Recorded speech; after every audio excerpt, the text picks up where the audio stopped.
கற்றது உலகளவாகவும் கல்லாதது கைமண்டளவாகவும் இருக்கிறது. Hello everyone, எல்லாரும் எப்படி இருக்கீங்க? நல்லா இருக்கீங்களா? இந்த வீடியோல உங்ககிட்ட பேசுற டாபிக் என்ன அப்படின்னு பாத்தீங்கன்னா, ரீசெண்டா வேர்ல்ட் பாலிடிக்ஸ் அப்படிங்கிற ஜியோ பாலிடிக்ஸ்ல மிகப்பெரிய சேஞ்சஸ் நிமிஷத்துக்கு நிமிஷம் வந்துட்டே இருக்கு அப்படின்னே சொல்லலாம். அந்த லிஸ்ட்ல இன்னைக்கு மிகப்பெரிய முக்கியமான 3 அப்டேட்ஸ் என்ன அப்படிங்கிறது தான் இந்த வீடியோல உங்ககிட்ட பேச போறேன். ஒன்னு இந்தியா பிரச்சனை, இன்னொன்னு வந்து ஆஸ்திரேலியா பிரச்சனை, இன்னொன்னு வந்து இஸ்ரேல் ஹமாஸ் அவங்களோட பிரச்சனை. இது என்ன பிரச்சனை அப்படிங்கிற எல்லா விஷயங்களுமே கிளியரா உங்ககிட்ட பேசுறேன். ஸோ ஃபர்ஸ்ட் விஷயம், நம்ம இந்தியாவிலேருந்து ஸ்டார்ட் பண்ணலாம். இந்தியாவுக்கு என்ன பிரச்சனை அப்படின்னு கேட்டீங்கன்னா, அமெரிக்கா ட்ரம்ப்னு ஒருத்தர் இருக்காரு பார்த்தீங்களா, அவர் வந்து தானாடு இந்தியா மேலே போட்ட டாரிஃப்லாம் போக அது பத்தல அவருக்கு. அடுத்து என்ன சொல்றாருன்னா, யூரோப் நேஷன்ஸுமே வந்து இந்தியா மேலே 100% டாரிஃபை போடுங்க அப்படிங்கிற ஒரு சஜஷனை எடுத்து வச்சிருக்காரு. ஸோ இது வந்து மிகப்பெரிய பேசுபொருளாக மாறிட்டு இருக்கு. இன்ஃபேக்ட் யூரோப்ல இருக்கிறவங்களுக்கே சில பேருக்கு அது வந்து பிடிக்கல. பட் ட்ரம்ப் ஏன் இதெல்லாம் இந்த மாதிரி பண்ணிட்டு இருக்காரு அப்படிங்கிற ஒரு ரீசன் வந்து என்ன அப்படின்னு பார்த்தீங்கன்னா, ஈகோ தான். என்ன ego? India Pakistan world war நிறுத்தினதுக்கு காரணம் வந்து ட்ரம்ப்னு சொல்லி ஒத்துக்கோ அப்படிங்கிற ஒரு ரீசன்.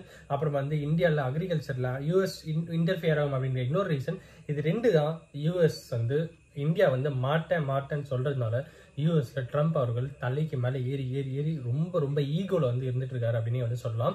ரெண்டாவது விஷயம் என்ன அப்படின்னு பாத்தீங்கன்னா, லிட்ரலி ஒரு நாட்டுக்கு அவர் வந்து துரோகமே பண்ணிட்டாரு அப்படின்ட்டு நம்ம வந்து சொல்லலாம். ஏன் அப்படின்னா, கிட்டத்தட்ட அவங்களே அதை தான் சொல்லியிருக்காங்க. எந்த நாடு அப்படின்னு பாத்தீங்கன்னா கத்தார். என்ன ஆச்சு அப்படின்னா, யூஎஸும் கத்தாரும் பயங்கர க்ளோஸுங்க. கிட்டத்தட்ட யூஎஸ் ட்ரம்ப் வின் பண்ணி வந்த அப்புறம் கத்தார்ல இருந்து ஒரு பிரைவேட் ஜெட்டியே வந்து பிரைவேட் ஃபிளைட்டே வந்து கிஃப்டா கொடுத்தாங்க. அப்படி இருக்கிற பட்சத்துல கத்தாரும் யூஎஸும் ஒன்னா இருக்கிற பட்சத்துல இன்னொரு பக்கம் வந்து இஸ்ரேல் ஹமாஸ்க்கு மிகப்பெரிய கிளாஷ் வந்து போயிட்டு இருக்கு. இஸ்ரேல்ல வந்து ஒரு 12 பேர் 15 பேர் இறந்தாங்க. இஸ்ரேல் ரீசன்னால 15 பேர் இறந்தாங்கன்ற காரணத்தால பதிலுக்கு இங்க இருந்து இவங்க அப்படி ஒரு மிகப்பெரிய சண்டையில் ஒரு 45-50 பேர் கிட்ட அதிகமாவே இறந்திருக்காங்க அப்படிங்கிற ஒரு எக்ஸாக்டா நம்பர் இல்லைனாலும் நிறைய பேர் உயிர் வந்து இழந்திருக்காங்க அப்படிங்கிறது தெரியுது.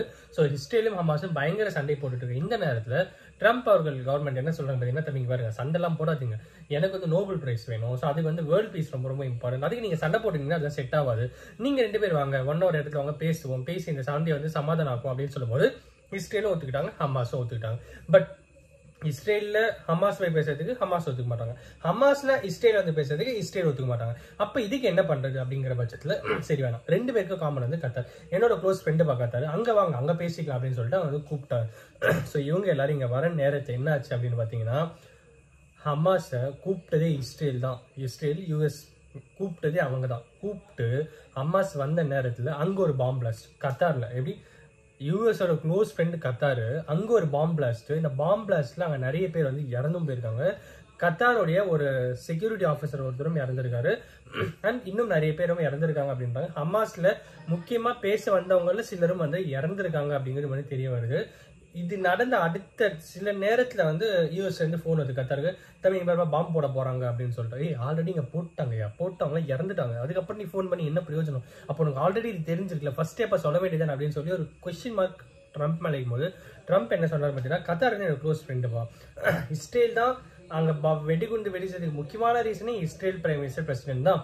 இதுக்கும் எனக்கும் எந்த சம்பந்தமும் இல்லை, என்னோட இன்டென்ஷன் எதுவுமே இல்லை கிடையாது, எனக்கு எப்பவுமே கத்தார் வந்து க்ளோஸ் ஃப்ரெண்டு தான். எனக்கு இந்த விஷயம் தெரிஞ்ச அடுத்த நிமிஷமே என்னுடைய இன்னொருத்தர்கிட்ட சொல்லி நான் சொன்னேன், அவங்க சொல்றதுக்குள்ள இந்த விஷயம் நடந்துருச்சு அப்படிங்கிற ஒரு விஷயத்த ட்ரம்ப் அவர்கள் வந்து அவருடைய சோசியல் மீடியாவில் சொல்லியிருக்காரு. இதனால அங்க ஒரு மிகப்பெரிய கிளாஷ் வந்து போயிட்டு இருக்கு அப்படின்னு சொல்லலாம். கத்தார் யூஎஸ் மேல மிகப்பெரிய அதிருப்தியில் ஒரு பக்கம் இருக்காங்க. இது ஒரு பக்கம் இருப்போம். இன்னொரு பக்கம் அப்படின்னு பாத்தீங்கன்னா ஆஸ்திரேலியால ஒரு விஷயம் என்ன போயிட்டு இருக்கு அப்படின்னு பாத்தீங்கன்னா, இமிகிரன்ஸை ஸ்டாப் பண்ணுங்க, இமிகிரன்ஸுக்கு வந்து மிகப்பெரிய ரூல்ஸ் எடுத்துட்டு வாங்க அப்படிங்கிற ஒரு விஷயத்தை வந்து எடுத்துக்கிறாங்க. இமிகிரன்ஸ் உள்ள வரதுனாலதான் அங்க இருக்கிற எக்ஸ்பென்சஸ் வந்து இன்க்ரீஸ் ஆகுது, ரெண்ட் வந்து வீடோட ரெண்ட் எல்லாம் இன்க்ரீஸ் ஆகுது.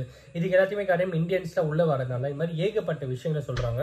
அண்ட் அவங்க இன்னும் சொல்ற விஷயம் என்ன இருக்கு அப்படின்னு பாத்தீங்கன்னா, இங்க பாருங்க, ஆஸ்திரேலியா ஒரு பக்கம் வந்து வளர்ந்து வர கண்ட்ரி, இதுக்கு மிகப்பெரிய சப்போர்ட்டே இந்தியா தான், இந்தியன்ஸ் தான். அண்ட் ஆஸ்திரேலியா இருக்கிற பீப்புள்ஸே வந்து அங்க மைக்ரேட் ஆகி போனவங்க தான் பல 100 வருஷங்களுக்கு முன்னாடி. பட் இப்ப அதெல்லாம் தாண்டி எங்களுடைய ஆன்செஸ்டர்ஸ் அவங்க எல்லாமே வந்து ஒயிட் பீப்புளை வந்து அங்க வந்து நல்லா ஒயிட் பீப்புளுக்காகவே கிரியேட் பண்ண ஒரு கண்ட்ரி தான் ஆஸ்திரேலியா அப்படின்ற மாதிரி ஒரு தரப்பின மக்களும் அவங்க வந்து வேற யாருமே இங்க இருக்கக்கூடாது, ஒயிட் பீப்புள்ஸ் மட்டும் தான் இருக்கணும், ஒயிட் பீப்புள்ஸ் மட்டும் தான் இங்க வந்து சந்தோஷமா ஹாப்பியா இருக்கணும், அப்பதான் காஸ்ட் ஆஃப் லிவிங் குறையும் அப்படின்ற மாதிரி ஒரு பக்கம் சொல்றாங்க.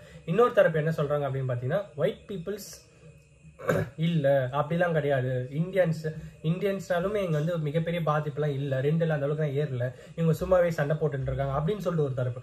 இந்த நியூட்ரலா ஒரு தரப்பு என்ன சொல்றாங்கன்னா, அங்கே இந்தியன்ஸும் இருக்காங்க, அவங்க என்ன சொல்றாங்கன்னா அவங்க சொல்றது சில நியாயங்கள் இருக்குதான் செய்யும். அதனால வந்து இமிகிரன்ஸ் விஷயங்கள் வந்து சில விசா ப்ராசஸ் இதெல்லாம் வந்து கொஞ்சம் ஸ்ட்ரிக்டா ரூல்ஸ் எடுத்துருந்தா கொஞ்சம் நல்லா இருக்கும் அப்படிங்கிற ஒரு விஷயத்த ஒரு பக்கம் சொல்றாங்க. ஸோ ஒரு பக்கம் இந்தியன்ஸே வேணாம்னு ஒரு பக்கம், இன்னொரு பக்கம் வந்து இந்தியன்ஸ் வேணும்ன்ற ஒரு பக்கம், இன்னொரு பக்கம் வந்து இந்தியன்ஸ் இருக்கணும் பட் இனிமேல் வரவங்களும் கொஞ்சம் ரெஸ்ட்ரிக்ஷன்ஸ் தான் நல்லா இருக்கும் அப்படின்னு ஒரு பக்கம். இது மூணு ஒரு பக்கம் வந்து ஆஸ்திரேலியா ஒரு பக்கம் நடந்துட்டு இருக்கு. ஸோ சுத்தி எல்லா கண்ட்ரிலும் பயங்கர தாக்குதல் வந்து போயிட்டு இருக்கு. ரஷ்யா வந்து இப்போ அடுத்து வந்து யூஎஸ் உடைய நாட்டோ, ஸோ அவங்களுக்கும் ரஷ்யாவுக்கும் இப்போ ஒரு கான்ஃப்ளிக்ட் வந்து ஸ்டார்ட் ஆயிருக்கு. ஸோ அது ஒரு பக்கம் வந்து போயிட்டு இருக்கு.